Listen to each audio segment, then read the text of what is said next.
So, I got my first look at the new STARFIELD Creations page, which you can find in-game actually, under Creations from the main menu, and it reminds me very much of the Bethesda.net mod page in Fallout 4 and Skyrim Special Edition, which is no real surprise.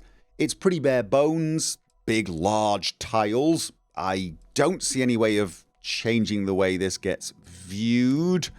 You can look by category if you want, but I would prefer smaller tiles. These are massive. I feel like I need to step back a couple of meters from my PC to read these, but it's all relatively self-explanatory. You can just go along to one of these creations, click on it, look at some pictures, read the text, see if it's got any likes. There's no feedback though. You can't, type in things or report bugs, at least not from here. You can bookmark it so that you can keep an eye on it. You can purchase it if it is a paid creation, or just get it for free if it is, if it's a free creation, obviously. It seems a lot of these were created by Bethesda themselves, and you can see which ones by the vault icon here. You can see which ones are paid for. This one costs 700 STARFIELD credits, which I think is about $7 US money. Don't quote me on that. This 700 is actually, I think, 70 Norwegian kroner, which is about that, I think, if I convert it in my head. Some of them obviously are free. They've got no price. The blue check marks, those are verified creators. So this is things created by non-Bethesda entities. That could be a single creator or actually a team. I'll talk about that a little more later on. Or there was another one. I do not like this interface, but then I am an old man who does not like change. You can find creations uploaded by non-verified users as well. There you go, STARFIELD community patch. So there's a real mix here.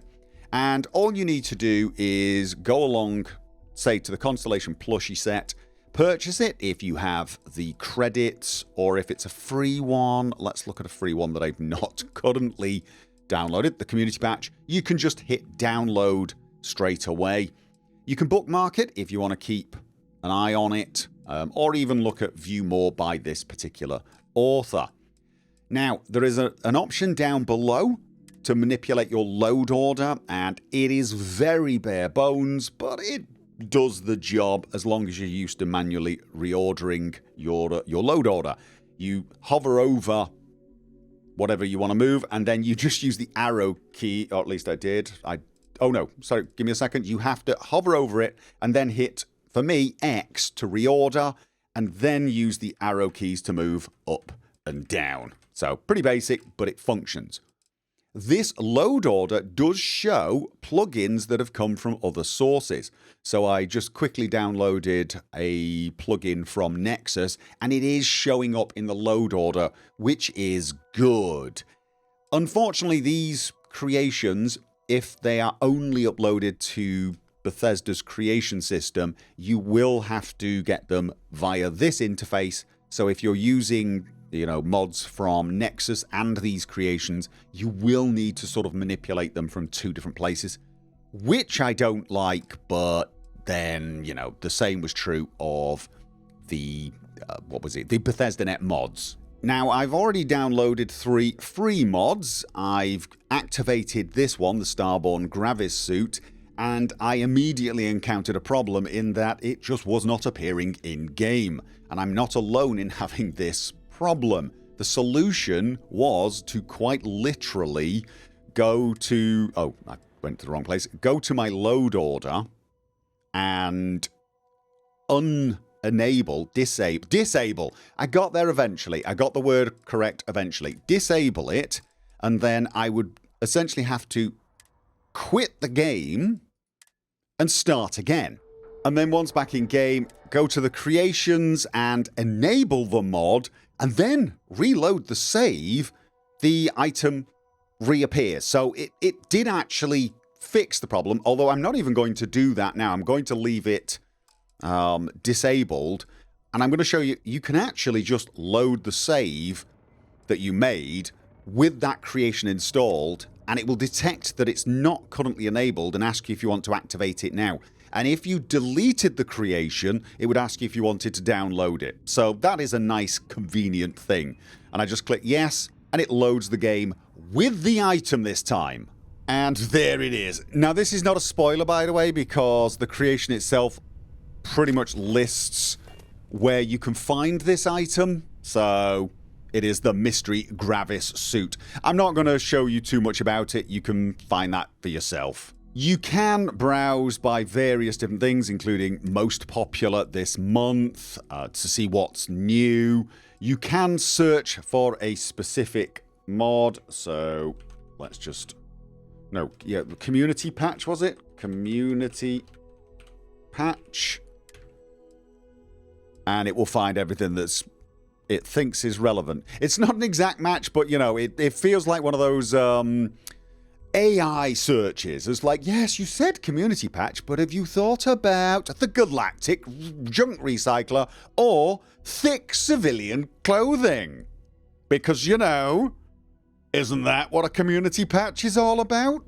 And there's even a convenient options section where you can, you know, disable all the creations or turn the music off if you're getting fed up of it after browsing for a while. You can purchase credits, but it will take you to the Steam page to do that. And as I said, for me, it looks like it is about $5 for 500 credits. Roughly. Again, for me, it's in krona. So that's the rough cost. Now, the subject of paid creations is obviously a bit of a sticky subject.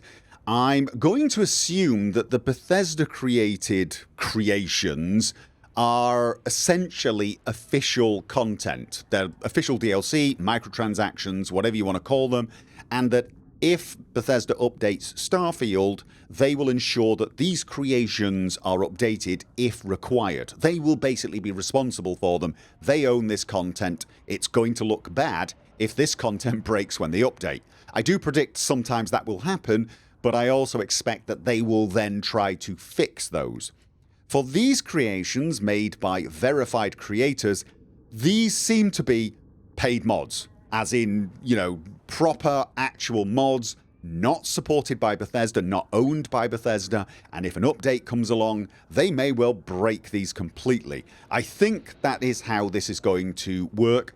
So obviously, you've got a buyer beware type of scenario there.